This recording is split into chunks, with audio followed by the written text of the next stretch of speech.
যে এই 26,000 চাকরি বাতিলের পুরো দায় মমতা বন্দ্যোপাধ্যায়ের মতো দুর্নীতিগ্রস্ত একজন প্রশাসকের।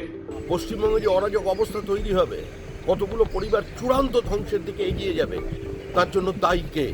দায়ী তৃণমূল কংগ্রেসের লোক, দায়ী তৃণমূল কংগ্রেসের প্রাতিষ্ঠানিক লুট, দায়ী তৃণমূল কংগ্রেসের চাকরি বিক্রির প্রক্রিয়া।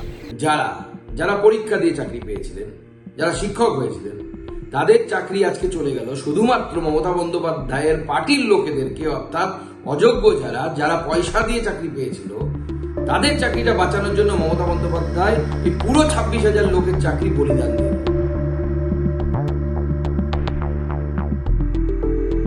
2016 সালে এসএসসি শিক্ষক ও অশিক্ষক কর্মী নিয়োগে বড়সড় অনিয়মের অভিযোগে সুপ্রিম কোর্ট পুরো প্যানেল বাতিলের নির্দেশ দিয়েছে। আদালত জানিয়েছে পুরো প্রক্রিয়ায় স্বচ্ছতার অভাব ছিল এবং যোগ্য অযোগ্য নির্ধারণ করা সম্ভব হয়নি। ফলে প্রায় 26,000 চাকরি বাতিল করা হয়েছে।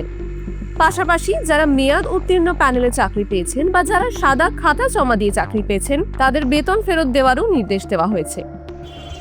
পশ্চিমবঙ্গে যে অরাজক অবস্থা তৈরি হবে, কতগুলো পরিবার চূড়ান্ত ধ্বংসের দিকে এগিয়ে যাবে, তার জন্য দায়ী কে? দায়ী তৃণমূল কংগ্রেসের লোক, দায়ী তৃণমূল কংগ্রেসের প্রাতিষ্ঠানিক লুট, দায়ী তৃণমূল কংগ্রেসের চাকরি বিক্রির প্রক্রিয়া। আমরা প্রথম থেকেই বলছি, যারা অযোগ্য তাদের চাকরি যাক, কিন্তু যারা যোগ্য, এর মধ্যেও তো আছেন যাদের মেধার উপরে ভিত্তি করে চাকরি পেয়েছিল, কিন্তু এদের পদ্ধতিগত ত্রুটির কারণে তারা আজকে পরিস্থিতির শিকার হয়ে গেল, তাদের চাকরি যেন থাকে তার জন্য কোনো না কোনো ব্যবস্থা নিতে হবে। 25,753 জনের চাকরি চলে গেল, যারা 2016 সাল থেকে চাকরি করছিলেন, যাদের পরিবার আছে, বিয়ে থা হয়েছে। আজকে যোগ্য যারা পরীক্ষা দিয়ে চাকরি পেয়েছিলেন, যারা শিক্ষক হয়েছিলেন, তাদের চাকরি আজকে চলে গেল শুধুমাত্র মমতা বন্দ্যোপাধ্যায়ের পার্টির লোকেদেরকে, অর্থাৎ অযোগ্য যারা পয়সা দিয়ে চাকরি পেয়েছিল, তাদের চাকরিটা বাঁচানোর জন্য মমতা বন্দ্যোপাধ্যায় এই পুরো 26,000 লোকের চাকরি বলিদান দিয়ে দিলেন। সুপ্রিম কোর্টের প্রধান বিচারপতি, মহামান্য বিচারপতি সঞ্জীব খান্না এবং পিভি সঞ্জয় কুমারকে অসংখ্য ধন্যবাদ। 23 লক্ষ পরীক্ষার্থীর ভাগ্য নিয়ে ছিনিমিনি খেলা মমতা বন্দ্যোপাধ্যায়ের প্রশাসনকে উপযুক্ত জবাব আজকে মহামান্য সুপ্রিম কোর্ট দিয়েছে।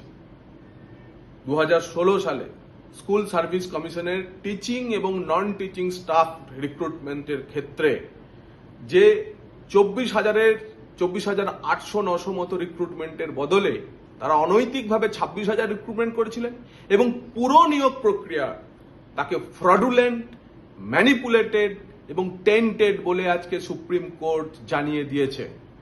ফলে বাতিল হয়েছে 26,000-এর চাকরি। এবং আমাদের স্পষ্ট বক্তব্য যে এই 26,000 চাকরি বাতিলের পুরো দায় মমতা বন্দ্যোপাধ্যায়ের মতো দুর্নীতিগ্রস্ত একজন প্রশাসকের, বিশেষ করে যোগ্যদের। সুপ্রিম কোর্ট বারবার বলার পরেও যোগ্য এবং অযোগ্যদের বাছাই করে তিনি কোনো তালিকা সুপ্রিম কোর্টে জমা দেননি। বারবার সুপ্রিম কোর্টের প্রধান বিচারপতি জানতে চাইছিলেন যে যোগ্যদের তালিকা দিন। বোঝাই যাচ্ছিল যে সুপ্রিম কোর্ট হয়তো চাইছিলেন যোগ্যদের চাকরিটা রেখে দিতে, কিন্তু মমতা বন্দ্যোপাধ্যায় তার পিঠ বাঁচানোর জন্য সেই যোগ্য আর অযোগ্যদের বাছাই করে দেননি। তার ফল আজকে ভুগতে হচ্ছে পশ্চিমবঙ্গের সেই যোগ্য প্রার্থীদের, সেই শিক্ষিত বেকার যুবক যুবতীদের, যারা বহু কষ্ট করে, বিশেষ করে মধ্যবিত্ত, নিম্ন মধ্যবিত্ত গ্রাম, জেলা, শহর থেকে উঠে আসা সেই ছেলে মেয়েগুলিকে, যারা অনেক কষ্ট করে পড়াশোনা করে এসএসসিটা দিয়েছিলেন, চাকরিটা পেয়েছিলেন, 16 সাল থেকে চাকরি করছেন, আজ তাদেরও চাকরি চলে গেল।